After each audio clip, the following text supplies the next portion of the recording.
Vamos falar sobre o mesmo Espírito da fé. O mesmo Espírito da fé. Um texto de 2 Coríntios, capítulo 4, versículo 13. Daqui a pouco vamos ler.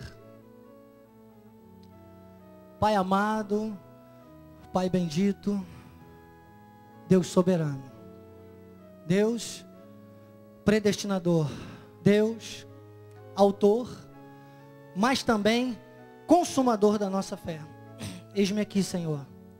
Me coloco em oração a Ti, como sempre faço, sobre o altar apostólico e profético, Pai. Ao tratar da Tua graça, da Tua palavra, ao debulhar a revelação das 14 epístolas de Paulo e assim explicar a Bíblia, eu declaro a minha total submissão ao trono da Tua graça, ao manto apostólico e profético que cobre este ministério. A visão que Tu tens revelado ao anjo de nossas vidas, nosso apóstolo, profeta e bispo primaz, Miguel Ângelo. As 14 epístolas como palavra revelada, evangelho da Tua graça que explica a Bíblia. Sou o que sou pela Tua graça sou o que sou. Eis-me aqui. Usa-me, Senhor. Tendo, porém, o mesmo Espírito da fé. Olhe para o seu irmão e diga, olha, pode levantar aquele dedinho assim, às vezes eu levantei essa mania, olha, faça assim para o irmão, olha, alerte ele, tendo, porém, o mesmo Espírito da fé. Aí agora você cutuca ele e diga, você também. Está pensando o quê? Não é verdade? Tendo, porém, o mesmo Espírito da fé. O próximo diz, o Espírito do Senhor se apoderou de Davi. Depois, 1 Samuel 16, 14, nós vimos o versículo de 1 Samuel 16, 13, e o versículo de 1 Samuel 16, 14 diz, e o Espírito do Senhor se retirou de Saul. Então, nesses dois textos, inicialmente, eu quero alertar a você sobre uma coisa. A Bíblia diz em Gênesis, capítulo 1, versículo 2, que o Espírito de Deus pairava sobre a terra. No caso de Saul e Davi, ou Davi e Saul, você sabe que são histórias muito conhecidas, e Samuel, o profeta, foi ordenado por Deus um dia a ungir, e ele tinha lá o chifre com azeite, e pegava e fazia aquela unção. E um dia ele ungiu Saul, e Saul foi o melhor rei, e ganhou todas as guerras. E um dia o Espírito de Deus se aborreceu de Saul, e se retirou e mandou que Samuel ungisse Davi.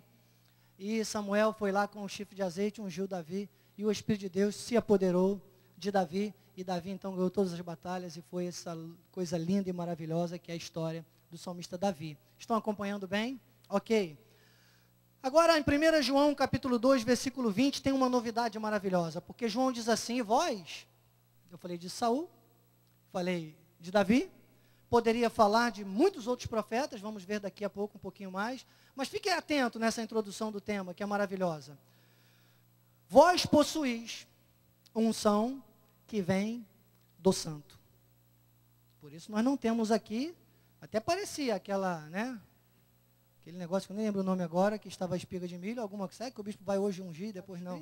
Nós temos a unção que vem do santo. Nós não temos um chifre. E lá Sabe que tem igreja que tem chifre. Venha passar pela arca, é o domingo da arca, reunião 7, 9, pá.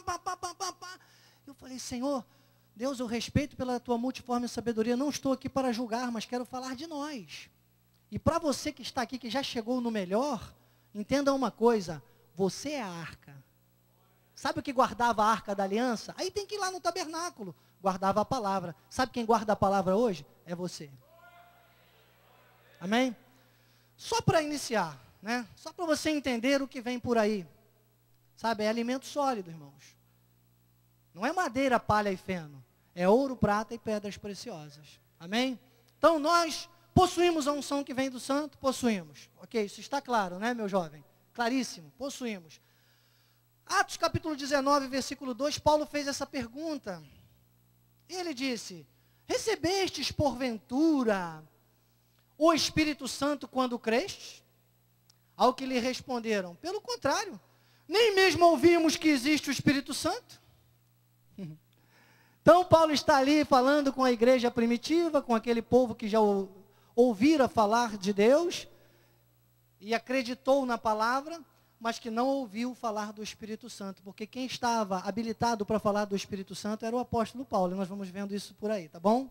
Mas o importante é que no texto seguinte, diz, eu estou lendo Atos capítulo 19, versículos 2, e agora vou ler o versículo 6, e diz: impondo-lhes Paulo as mãos, veio sobre eles o Espírito Santo, e tanto falavam em línguas como profetizavam.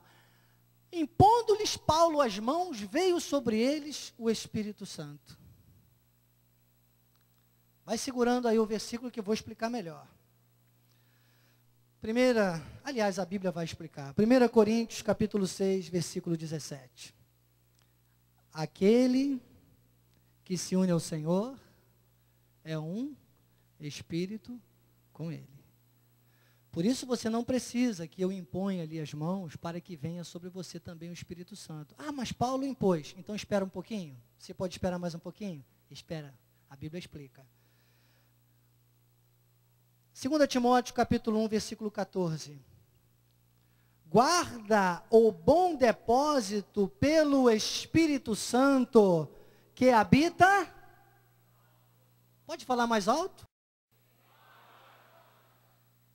Olha, está bem alto ali, está bem grande. Guarda, tem que ler conforme está escrito. Guarda o bom depósito, porque hoje estou aqui, falando para você, mais de 1.050 computadores que nos assistem, pessoas linkadas, eu acredito então 3.000 pessoas por aí que nos assistem em média pela internet. Repita aí, grite aí onde você estiver. Vamos lá, Alzemir, Gilceia, doutor Haroldo, tantos outros nomes que eu poderia aqui citar agora, que estão conectados conosco. 1.238 online. Saibam que tem famílias inteiras, então grite aí. Guarda o bom depósito mediante o Espírito Santo.